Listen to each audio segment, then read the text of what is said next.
Welcome to our open book. Very good to be with you. Tell me how the audio and video is. Hi, John Mahoney, Catherine Capel, Laurie Tierney, Carla Atkinson, Diana Lynch, Rhonda, Joan Denny, Kim, Karen Smith, William Strauss, Mark Gladstone, Ralph Rice. Uh, Quite a section tonight, hi there, Regina. Um, Almost all of it. Hi there, Mr. Dickens. Hi there, Jack. Almost all of it is in the voice of a prisoner interviewed by Truman Capote, which gets to the possible origin of this terrible crime, the slaughter of the Clutter family. In Cold Blood, 1966, subject of my newsletter last week.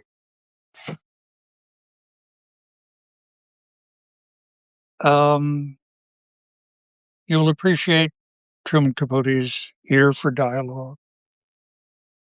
I have no doubt that he massaged the words of the man, Floyd Wells, but remaining true to the spirit. Boy, let me just start reading. It's amazing. The young man's name was Floyd Wells, and he was short and nearly chinless.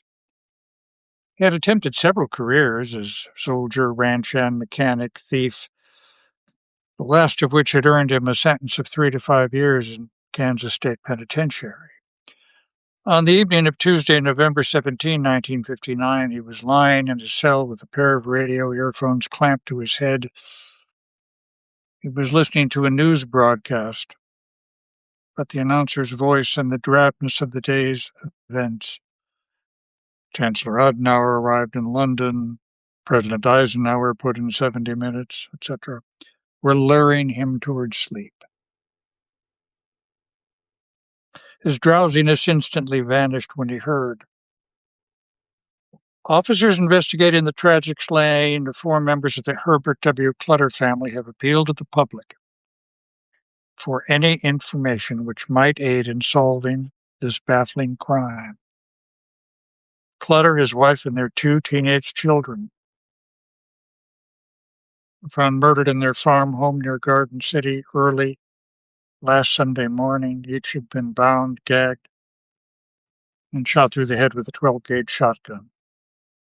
Investigating officials admit they can discover no motive for the crime, termed by Logan Sanford, director of the Kansas Bureau of Investigation, as the most vicious in the history of Kansas. Floyd Wells was stunned as he was eventually to describe his reaction. He didn't believe it, hardly. Yet he had good reason to, for not only had he known the murdered family, he knew very well who had murdered them, either Lit Savage and Reva. This is extraordinary. It had begun a long time ago, 11 years ago, in the autumn of 1948, when Wells was just 19. Here we get into long, I don't want to call it a monologue exactly. He was, quote, sort of drifting around the country, taking jobs as they came. One way or another, I found myself out there in western Kansas. Near the Colorado border, I was hunting work and asking round. I heard maybe they could use a hand over to River Valley Farm. That's how he called his place, Mr. Clutter did. Sure enough, he put me on. I stayed there, guess, a year. Well, all that winter anyway, and when it left, it was just because I was feeling kind of footy. Wanted to move on. Not on account of any quarrel with Mr. Clutter. He treated me fine.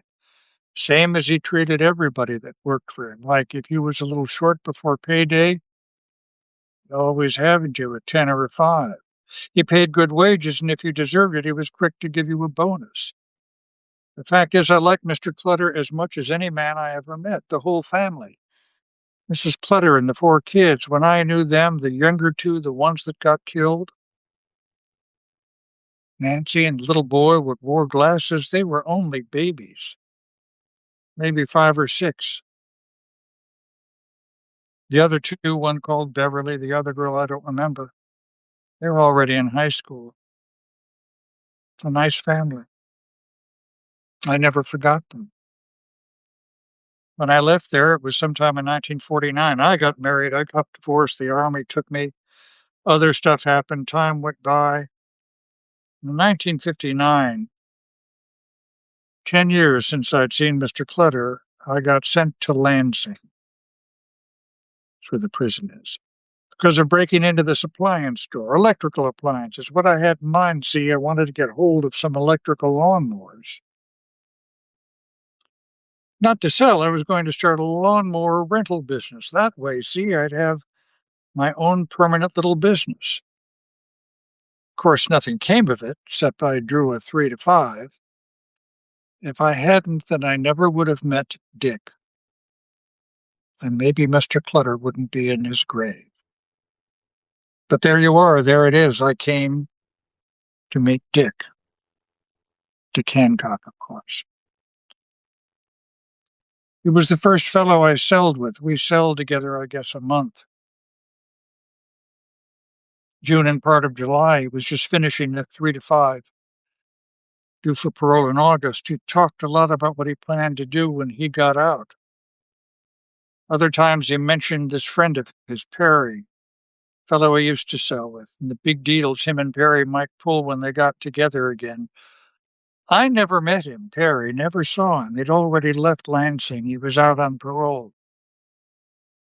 But Dick always said, if the chance of a real big score came up, he could rely on Perry Smith to be his partner. I don't recall exactly how Mr. Clutter first got mentioned. Anyway, I informed him how I'd worked a year on a considerable wheat spread in western Kansas for Mr. Clutter. He wanted to know if Mr. Clutter was a wealthy man. Yes, I said. In fact, I said Mr. Clutter once told me he got rid of $10,000 in 1 week. I mean, said it sometimes it cost him $10,000 a week to run his operation. After that, Dick never stopped asking about the family. How was they? What ages would the kids be now? Exactly how did you get into the house? How was it laid out? Did Mr. Clutter keep us safe? I won't deny it. I told him he did because I seem to remember a sort of cabinet, a safe, a something right behind the desk in the room Mr. Clutter used as an office. Next thing I knew, Dick was talking about killing Mr. Cutter. Said him and Perry was going to go out there and rob the place, and they were going to kill all the witnesses. He described to me a dozen times how he was going to do it, how him and Perry was going to tie them people up and gun them down. I told him, Dick, you'll never get by with it. But I can't honestly say I tried to persuade him different because I never for a minute believed that he meant to carry it out. I thought it was just talk. Like you hear plenty of it in Lansing. That's about all you do here. What a fellow's going to do when he gets out. All the holdups and the robberies and the so forth. It's nothing but brag, mostly. Nobody takes it serious. That's why when I heard what I heard on earphones, well, I didn't hardly believe it. Still in all, it happened. Just like Dick said it would.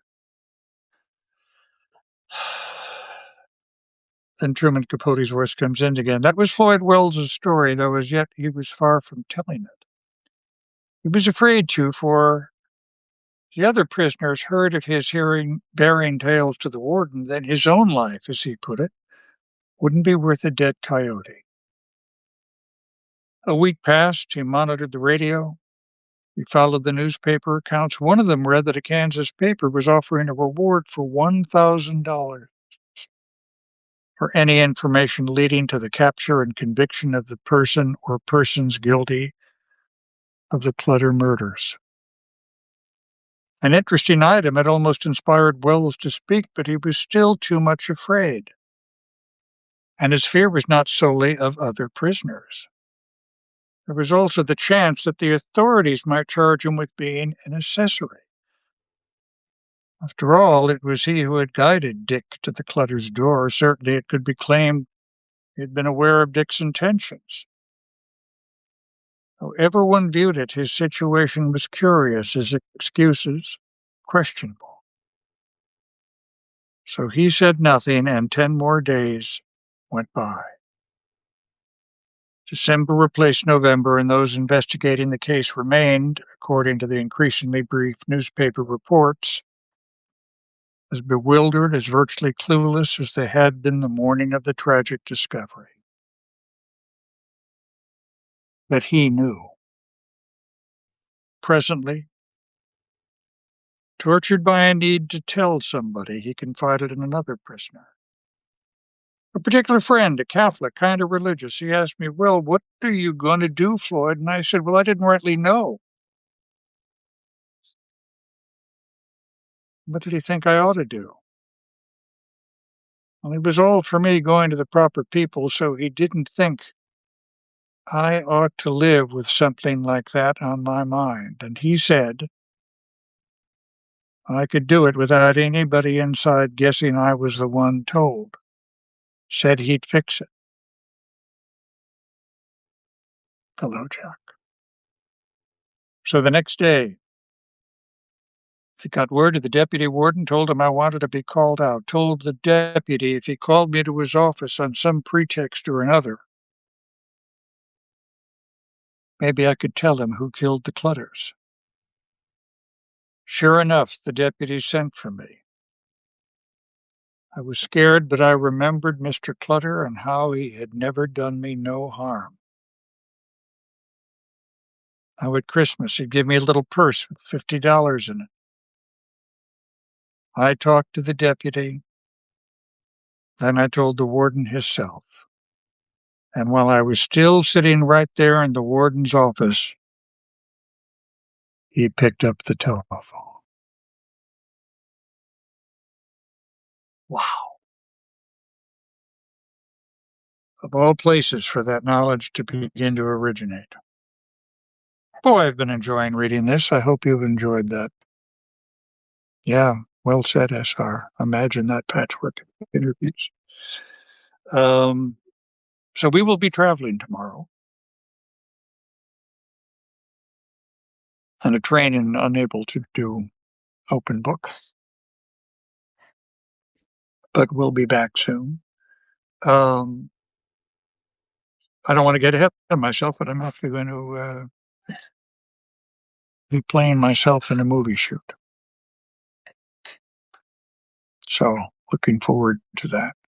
So thanks very much for being with us tonight on our open book. I'll keep you informed about everything else later.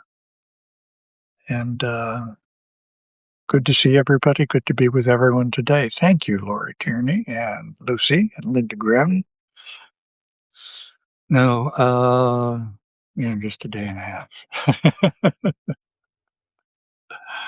Unless, of course, the major star, I don't want to mention his name, yet a major Hollywood star can't go on and they look around and think, wait a minute. I don't think that will happen. Nice to meet you, Trudy Meister. This is a nice group of people. Good to be with you. No, a little too late for that, SR. We have a daughter who's going to see it while we're gone. That's nice. So thanks very much for being with us. See you later. No, not Matt Damon, but a big name. Take care. Bye-bye.